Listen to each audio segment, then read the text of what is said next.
Row 9 is supposed to be comfort class, not a break room for waitresses. The voice cut across the boarding line like a knife. Heads turned, some with raised brows, others with smirks, as the tall, silver-haired man in an immaculate tailored suit glared at the young woman standing just ahead of him. She had just handed her boarding pass to the agent at Gate 34B, Terminal 4 of JFK Airport, and stepped quietly toward the jet bridge. Her uniform, a plain blue diner dress with a small embroidered name tag stitched above the breast pocket, seemed out of place among the polished travelers with leather carry-ons and noise-canceling headphones. The billionaire, Richard Hale, was not used to flying commercial. He almost never did. His Gulfstream jet was his fortress in the sky, always ready at Teterboro. But tonight, due to a last-minute mechanical issue, he was forced onto Delta Flight 457, New York to Los Angeles. His assistant had pulled strings for Row 9 and Premium Select, but apparently strings weren't enough to keep him away from the likes of her. Passengers in line exchanged glances. A middle-aged couple whispered, the man chuckling under his breath. She's flying like that? Looks like she's about to clock in at a diner, not board a plane. His wife gave a faint laugh, shaking her head in disbelief. The young woman, Emily Clark, kept her gaze low, her boarding pass folded neatly in her hand. She didn't respond. She never did when comments like that came her way. Working 12-hour shifts at a roadside diner on Long Island had given her more than enough experience in swallowing insults. She stepped onto the plane without a word, her shoes clicking softly against the narrow jet bridge. Inside the Boeing 767 cabin, the muted hum of ventilation greeted her. Row 9 was just ahead, aisle seat on the right. She slid into her place, tucking her small, worn handbag under the seat. A few travelers paused as they walked by, giving her sideways looks. Some smiled thinly, others snickered. She adjusted her apron out of habit and fixed her eyes on the seat back in front of her. Then Richard appeared. He stopped dead at Row 9, his face hardening when he saw her already seated. "You expect me to sit next to this?" He snapped at the flight attendant guiding passengers. His tone was sharp, entitled, "Row 9 is Premium Select. I don't share space with waitresses in aprons." The young attendant, practiced in the art of de-escalation, forced a polite smile. "I'm sorry, sir, but this is your assigned seat. The flight is full tonight. I'll make sure you're comfortable." She gestured toward the seat beside Emily. Richard muttered something under his breath, but there was no choice. He sank down with a huff, pulling his iPad from his briefcase. Passengers around them smirked. A pair of college students across the aisle whispered just loud enough for Emily to hear. "She probably lost her luggage." The other grinned, replying, "Or she's sneaking a ride in uniform." What a joke. An older woman 2 rows up glanced back, shaking her head in pity. Emily didn't move, her hands folded tightly in her lap. Years of serving coffee to drunk night shift workers had trained her in stillness, in silence, in letting words pass like smoke. She focused on her breathing, ignoring the eyes around her. Richard wasn't done. As he settled, he muttered again, this time loud enough for a ripple of laughter from 2 men in hoodies across the aisle. Row 9 is supposed to be comfort class. Nothing comfortable about smelling fryer grease for 5 hours. The men snorted in agreement. Emily exhaled slowly, her jaw tightening, but her face remained blank. The plane filled quickly. Luggage bins slammed shut. Voices buzzed as passengers jostled for space. The captain's voice soon crackled overhead. "Ladies and gentlemen, welcome aboard Delta Flight 457, service from New York JFK to Los Angeles International. Flight time will be 5 hours and 40 minutes. Please fasten your seatbelts as we prepare for departure." Seatbelts clicked. The aircraft shuddered as it pushed back from the gate. Richard reclined smugly, scrolling through emails on his iPad. Emily, eyes momentarily shifting toward the cockpit door, seemed lost in thought. She knew the rhythm of a plane better than most would imagine. The way engines hummed, the subtle shift in balance as thrust engaged, none of it was foreign to her. Climb out of New York was smooth. Over the Atlantic waters, lights fading below, the plane leveled. Richard pressed the call button almost immediately, summoning the attendant. If she's dressed like staff, let her do her job. Coffee. Black. His smirk drew a few chuckles nearby. The attendant frowned, reminding him, "She's a passenger, sir." But she fetched the coffee anyway, choosing peace over argument. When the cup landed on his tray table, Richard leaned back. Then, with a deliberate nudge of his elbow, the cup tipped. Hot coffee splashed across Emily's tray table, staining her uniform. He gasped in mock surprise. See? Even the universe says you belong with a tray. Laughter rippled. Someone muttered, "Guess she should have stayed in the diner." Emily's breath caught, her hand tightening around the napkin she used to blot the spill. She didn't look at him. Not once.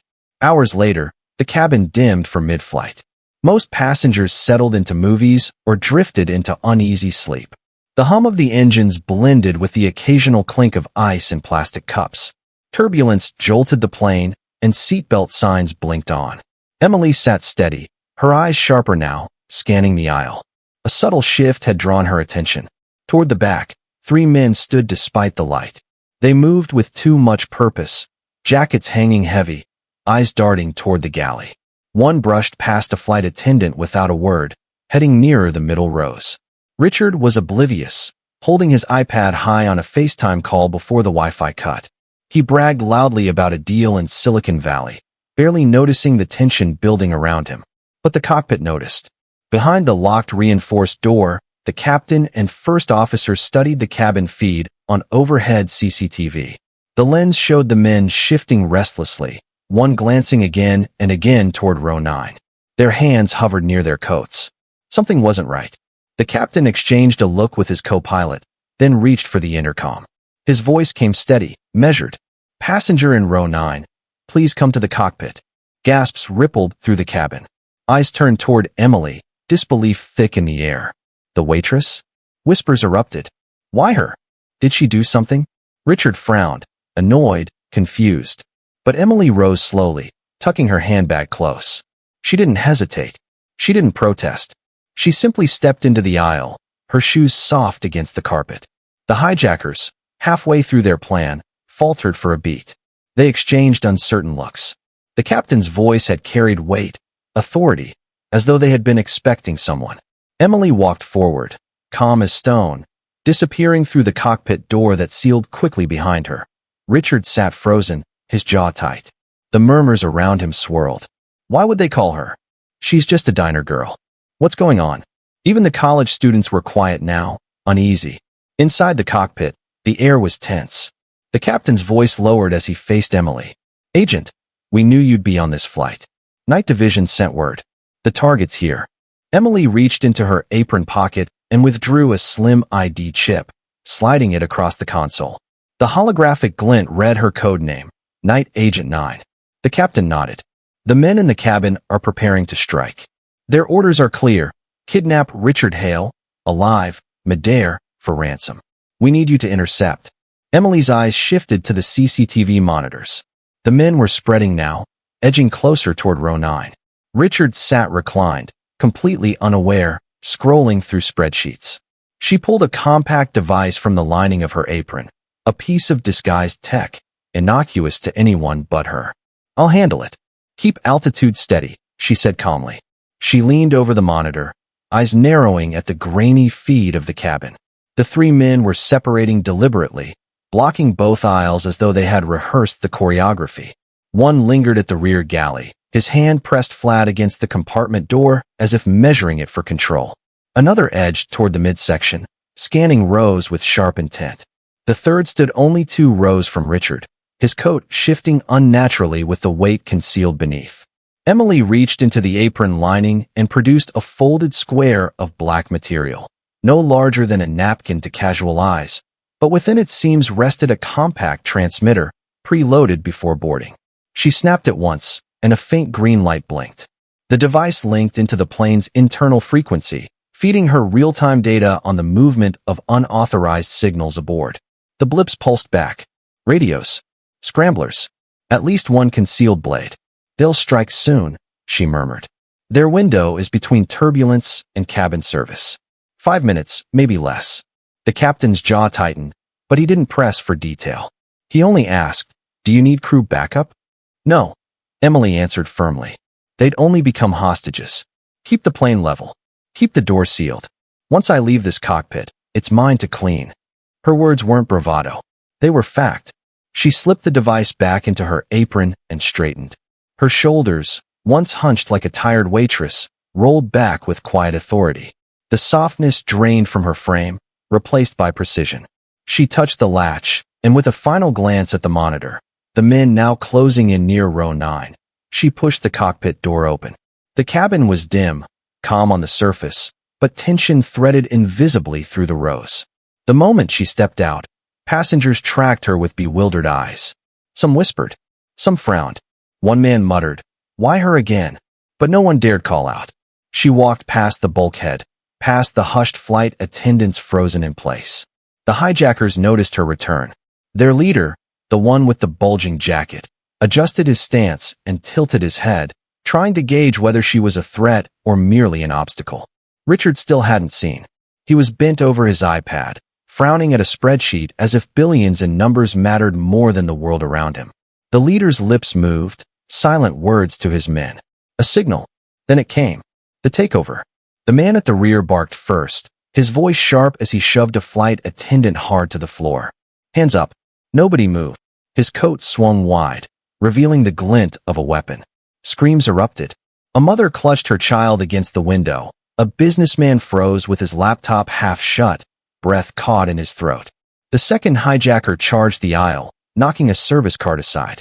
Plastic cups and water bottles scattered across the floor as passengers recoiled in terror. The leader at row 9 yanked his coat open, blade flashing in the dim cabin light. His target was clear. Richard Hale. Richard finally looked up. For the first time in his life, his money meant nothing. The color drained from his face as the man barked, "You. Stand up." But before Richard could even process, Emily was moving. Her shift was silent, lethal. A tray left abandoned in the aisle became a weapon in her hands. She swung it in a clean arc, the edge slamming against the wrist of the nearest hijacker. The blade clattered to the floor as he howled in pain. In the same motion, she drove her elbow into his ribs, sending him sprawling into the galley wall. Gasps filled the cabin. Someone shouted, "What the?" Another passenger ducked low, eyes wide. The second man lunged toward her. Emily sidestepped, grabbed the toppled service cart, and rammed it hard into his knees. He collapsed with a cry, the cart pinning him down as passengers scrambled out of the way. The leader roared, charging straight at Richard, knife raised high. Richard froze, paralyzed, his body pressed against the seat. Emily was faster. She slipped past a passenger clinging to the armrest, caught the leader's wrist mid-swing, and twisted. The blade reversed in his grip before he even knew what happened. She slammed him down across the armrest of an empty seat, disarming him in one brutal motion. For a moment, silence reigned. Passengers blinked, stunned by what they had just witnessed. The waitress they had mocked, the girl in the diner uniform, moved like a soldier. No hesitation. No wasted motion. The leader spat, furious, struggling against her grip. "Who are you?" Emily's voice was low, steady, lethal in its calm. "The one you should have feared." She snapped zip ties from the crew's security kit onto his wrists before he could move. The other hijackers groaned on the floor, subdued, disarmed, restrained. And all Richard could do was stare, crouched low in his seat, trembling like a man who had just glimpsed his mortality. The words he had spoken hours earlier, about friars, about Greece, about comfort class, echoed hollow in his ears. The woman he had humiliated was now the only reason he was still alive. Around them, whispers erupted. A teenager near the window gasped, "She's like something out of a movie." A woman clutched her husband's arm, whispering, "How does she even know how to do that?" Applause began, tentative at first, then swelling as more passengers realized the danger had passed. The flight attendants rushed forward, helping secure the restrained men. Emily stood over them, eyes still locked sharp, her chest rising and falling with measured breaths. She didn't soak in the praise. She didn't even acknowledge it. Her gaze lingered only long enough to ensure the threat was ended. Richard finally found his voice, though it trembled. You saved?" Emily cut him off with a glance. "Stay quiet." Her tone wasn't unkind. It was simply final. The billionaire swallowed hard, sinking back into his seat, silenced for perhaps the first time in decades. Around him, the cabin was buzzing, not with panic, not with fear, but with disbelief and awe. Passengers slowly emerged from the shadows of terror, brushing dust from coats, adjusting hair, blinking as if coming back to life after a nightmare. Emily remained standing, her posture rigid yet fluid, scanning the subdued hijackers sprawled across the aisle. She made no move to relax, no hint of triumph in her expression. Everything about her spoke of control, of calm precision, of a person utterly accustomed to danger. A teenage boy clutched his mother's hand, voice shaking as he whispered, Did she just? The mother nodded, wide-eyed. Yes, she just stopped them. All of them. A businesswoman sitting 2 rows back leaned over to shake hands with the man beside her. I've never seen anything like it. A waitress, and she trailed off, shaking her head, still unsure of what to call the courage she had just witnessed. Richard sat motionless, his fingers twitching over the edge of his iPad, as if it could somehow insulate him from reality. He had spent his life buying safety, influence, and compliance.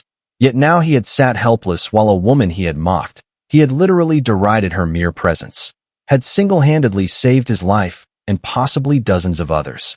His mind raced, every transaction, every insult, every dismissal he had ever issued flashing in unflinching clarity. Emily crouched briefly, securing the last zip tie around the leader's hands. He glared at her, lips pressed tight in humiliation and fury. His companions were groaning softly, disoriented, their movements constrained. She checked each of them in a smooth, practiced motion, ensuring they were fully restrained before rising. She didn't pause to bask in the stunned silence or the growing murmur of applause. Her eyes scanned the cabin again, then flicked to Richard, who finally dared meet her gaze. You could have been hurt, he said, voice low and unsteady. His usual arrogance was gone, replaced by raw vulnerability, the first glimpse of a man stripped of all his illusions of control. He leaned forward slightly, almost involuntarily, as if drawn by the gravity of her presence. Why didn't you? Why didn't you tell anyone who you were? Emily's expression remained calm, unreadable. Because it didn't matter, she said simply, voice carrying the weight of experience. The job comes first. Lives come first. Recognition comes last. The passengers around them seemed to absorb her words as much as the calm authority in her demeanor. There was a pause, a quiet that felt almost sacred in the midst of chaos now contained. The captain's voice came over the intercom, steady and professional, but tinged with relief. All hijackers secured. Cabin safe. Prepare for descent. Passengers exhaled collectively, as if holding their breath for 5 hours straight, and then releasing it all at once. Emily stepped back, moving toward the galley briefly to ensure the crew was safe, that nothing had been overlooked. Flight attendants nodded toward her, some in awe, others in gratitude. Their uniforms made no distinction now. She was clearly on their side, and they recognized a rare, unspoken courage. Richard finally rose slowly, eyes still wide, hands trembling slightly as he straightened his jacket. He cleared his throat. I should have listened. I should have respected. He stopped, words failing him, swallowed by humility. He glanced around the cabin at the passengers whose lives had been touched, at the crew who now gave her discreet nods of respect, and finally back at Emily. I owe you everything. She looked at him for a long moment, assessing his sincerity, the shift in his demeanor. Then, quietly, she said, You've already been given a second chance. That's more than most people get. There was no lecture, no bitterness, only the calm truth of someone who had spent her life in situations where survival wasn't negotiable. Richard's lips pressed tight. For once, there were no witty comebacks, no defenses, no arrogance. Only gratitude, heavy and raw. Passengers began to murmur among themselves. Cameras and phones cautiously emerged, capturing the scene. The young waitress who had moved with lethal precision, the subdued men at her feet, the billionaire who had been saved and humbled. A woman near the window whispered. She didn't even fight for applause. A man in row 12 murmured, She's like a hero we didn't see coming. Emily moved down the aisle, checking briefly on any shaken passengers. She offered quiet reassurances, a nod here, a gentle word there, never lingering, never seeking attention. She was a protector, not a celebrity.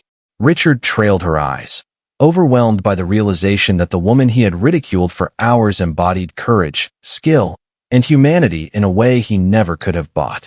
As the plane began its descent toward Los Angeles, the city lights appearing beneath the horizon like a glittering mosaic. Emily returned briefly to row 9, kneeling to adjust a trembling elderly passenger's blanket and ensure the child in the window seat clutched a favorite toy. Her actions were small but deliberate, the grace of a person who had spent years in service, yet capable of extraordinary power. Richard watched every movement, the full magnitude of her presence pressing on him like a revelation. The wheels touched down at Tom Bradley International Terminal with the soft screech of tires and the faint roar of engines, the Delta flight crew executing a flawless landing under the supervision of the captain who had already begun coordinating with federal authorities. As soon as the plane taxied to the gate, TSA and FBI agents swarmed, taking control of the restrained hijackers. Passengers began to stir, applause rising naturally, organic, unprompted. Phones captured videos, voices recorded whispers of awe and disbelief. Emily's calm presence contrasted sharply against the chaos she had quelled. Richard finally stood, cautious and hesitant, and made his way toward her. "Wait," he said, voice now steadier but still shaking. "I need to." She stopped briefly, turning to face him, her expression still firm, almost unreadable. "Sir, this isn't about gratitude," she said, her tone still precise, almost like a shield. "It's about the fact that no one should underestimate what someone is capable of, regardless of their uniform, their job, or what they look like." Her eyes softened only for a fraction of a second before she moved again toward the secure corridor where federal escorts awaited her. Richard's jaw clenched. He had wanted to thank her, to offer something, money, recognition, influence, but he found himself unable to speak. Words felt inadequate, trivial against the magnitude of what had just occurred. Passengers were beginning to approach cautiously, offering murmured congratulations, flashes of cameras, polite questions. Emily acknowledged none of them directly. She walked with purpose, her steps measured, disappearing into the secure corridor as though she belonged there more than anywhere else. Outside the aircraft, the buzz of cameras and reporters swirled. Questions rang out. Phones flashed with the faces of passengers sharing clips on social media. Yet Emily moved past the chaos as if it were invisible, her presence absorbed entirely by protocol, by duty. She didn't turn back. She didn't smile. She simply existed in that moment as someone who had already completed the work of the day, unseen but indelible. Richard remained at the rear of the plane, staring after her, the weight of his earlier arrogance pressing on him with unfamiliar force. Finally, he spoke aloud, almost to himself. "I was wrong. I owe you everything." He stopped again, catching himself, realizing that mere words were not enough. What could he possibly offer a life saved? What could he say to a person who had acted not for recognition, but because it was the right thing to do? Some passengers began calling out Emily's name, though none of them truly knew it. One teenage boy shouted, "You're amazing." A mother nodded, clinging to her child, whispering, "Thank you, thank you." Emily didn't respond directly. She simply passed through the secure doors, leaving the clamor behind, an enigma wrapped in blue and calm authority. Richard lingered, overwhelmed by the enormity of what had happened. His life, measured in stock portfolios and boardrooms, had been rewritten in 5 minutes by a person he had deemed insignificant. He finally lowered his gaze, realizing the lesson in humility that had arrived not in a meeting, not in a negotiation, but in the form of a waitress who had revealed herself as far more than any label could capture. The crowd outside the terminal, now aware of the incident thanks to phones and social media, began cheering. Journalists shouted questions, flashes went off. Yet she was gone, already inside the secure corridors with federal agents, leaving only the impression of quiet, undeniable heroism. Her last words, carried back to Richard by the faint echo of memory, resonated in his mind. "No job in this country is beneath you. Even a waitress can save your life." He stood rooted to the spot, absorbing the weight of that truth. Around him, passengers were talking animatedly, sharing their awe. Some tried to find her, some captured the moment on camera, some whispered prayers of thanks. But Emily had vanished, leaving only her deeds, a lesson in courage and humility that no photograph could fully capture. The billionaire had been humbled, awed, and forever altered. The passengers had witnessed something rare and cinematic, a display of humanity, courage, and skill that transcended social hierarchy. In the blur of flashing cameras and clamor, only one thing was certain. Emily Clark, the waitress of Row 9, had become more than anyone expected. She had become unforgettable. Richard exhaled, finally sinking to a nearby bench, the words forming in his mind long after she had disappeared. Thank you, truly. He had never meant those words before in his life. Now he did, and somehow, he knew they would never feel enough. Passengers around him continued to murmur, the story already spreading, clips circulating on social media, awe and respect following in her wake. People called her a hero, some called her an angel. She hadn't asked for accolades. She hadn't sought fame. She had acted out of necessity, out of skill, and out of unflinching courage. And that, in the end, was enough. As the terminal lights reflected off polished floors and the late-night hum of Los Angeles surrounded the aircraft, one truth remained clear. The world had seen a brief glimpse of extraordinary capability hidden beneath ordinary appearances. And for those lucky enough to witness it, the billionaire, the passengers, the crew, the memory would not fade. They had seen a woman stand tall, fearless, and irrevocably powerful in the face of danger. She disappeared into the secure corridor, leaving a trail of awe and silent gratitude. Row 9 would never be the same again. Thanks for watching. Don't forget to like, share, and subscribe. Comment below where you're watching from.